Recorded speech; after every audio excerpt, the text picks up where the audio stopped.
لا يكلف الله نفسا إلا وسعها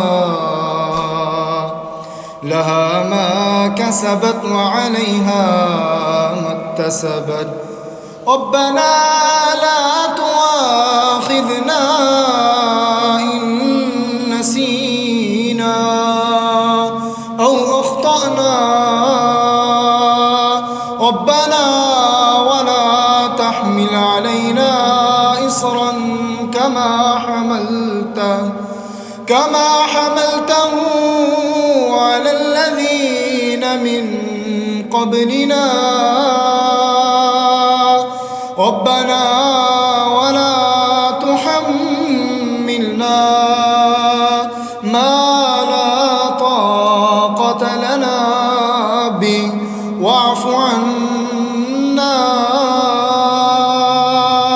واغفر لنا وارحمنا أنت مولانا